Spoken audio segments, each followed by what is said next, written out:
এদিকে ওদিকে। তো আজ যেহেতু সরস্বতী পুজো, তো আমরা বেরিয়ে পড়েছি ঘুরঘুরি করতে, আমি, আমার হাজব্যান্ড আর আমাদের বেবি। তো ঘুরতে চলে এসেছি। তো রাস্তাটা দেখাই তোমাদের, কোন রাস্তা দিয়ে।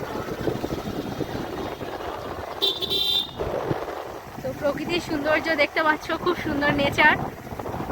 তো আমরা বেরিয়ে পড়েছি আমাদের গন্তব্যস্থল, আমার বাপের বাড়ি। তো একটু বাপের বাড়ি থেকে ঘুরে আসি এই সুযোগে। কত সুন্দর দেখো, প্রকৃতির সৌন্দর্য লাগছে চারিদিকে।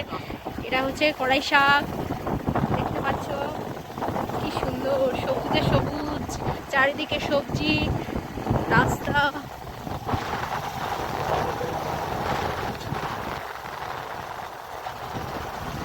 গ্রামের রাস্তা দেখো, কত সুন্দর নেচারটাও দেখো।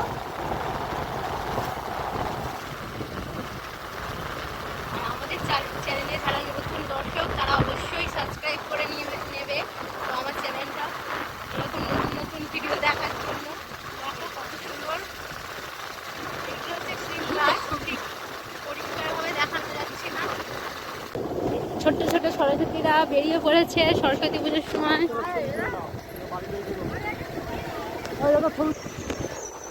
এখানে ছোট ছোট সরস্বতীরা বেরিয়ে পড়ছে রাস্তায়। তো একটা সরস্বতী, এই দেখো সরস্বতীর ঝাঁক রাস্তায়। তাকাও তাকাও, লুক এট মি, এই সরস্বতীরা তাকাও, ছাড়বো ভালো করে দেখি। রাস্তায় যেতে যেতে খুব সুন্দর একটা মা সরস্বতীর দর্শন পেলাম। তো এখানে আমরা কিছু ছবি তুলে নিচ্ছি, মা সরস্বতীকে দেখাচ্ছি, খুব সুন্দর দেখতে লাগছিল। দেখুন আপনারা।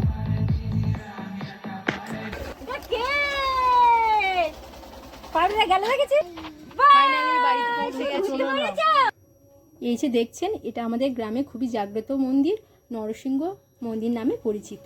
চলো দেখা যাক মন্দিরটির ভিতরে। কিন্তু মন্দিরটা দেখলাম গেট বন্ধ রয়েছে, এখান থেকে দর্শন করে নিচ্ছি নরসিংহদেবকে।